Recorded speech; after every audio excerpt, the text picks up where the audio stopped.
মালদার গাজল থানা ও ব্লক প্রশাসনের যৌথ উদ্যোগে গাজল ব্লক ক্যাম্পাসে রামনবমী ও ঈদ নিয়ে প্রশাসনিক বৈঠক অনুষ্ঠিত হয় শনিবার বেলা 2টো নাগাদ। গাজল ব্লকের রামনবমী ও ঈদ কমিটির সকল সদস্যবৃন্দরা উপস্থিত ছিলেন।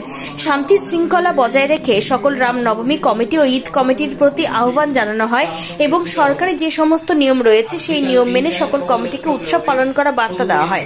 এছাড়াও ঈদের দিন বা রামনবমীর দিন অনেক যুবক বাইক নিয়ে বেপরোয়াভাবে বাইক চালান, সেই বিষয়ে বলা হয় এই উৎসবের দিনে বাইক নিয়ন্ত্রণে রেখে বাইক চালাতে হবে, যাতে একের আনন্দ অপরের দুঃখজনক না হয় সেই বিষয় নিয়ে বিস্তারিত আলোচনা হয়।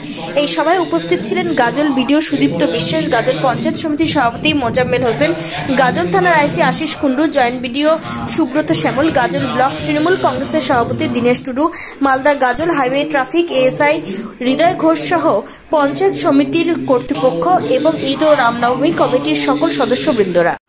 আজকে আমাদের গাজল থানার যিনি আইসি তেনার তরফ থেকে আমাদের কাছে বার্তা গেছিল যে একটা পিস মিটিং, শান্তির মিটিং। এই শান্তির মিটিংয়ে আমরা সকলেই উপস্থিত হয়েছিলাম। ছিল বলতে আজকে এটা আমাদের রুটিন আলোচনা।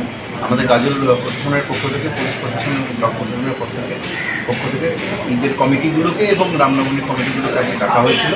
তারা বিগত বছর যেরকম শান্তিপূর্ণভাবে কাজে শান্তিপূর্ণভাবে পালন করেছে, এবারও তাদের সেই নির্দেশ দেওয়া হলো ওই দিনগুলোতে যাতে তারা বিশেষ সতর্কতা অবলম্বন করে, প্রশাসনকে যাতে সহযোগিতা করে এবং যা নিয়মাবলী আছে সেটা যেন প্রপার অনুসরণ করে, সেটাই তাদের বার্তা দেওয়া হলো।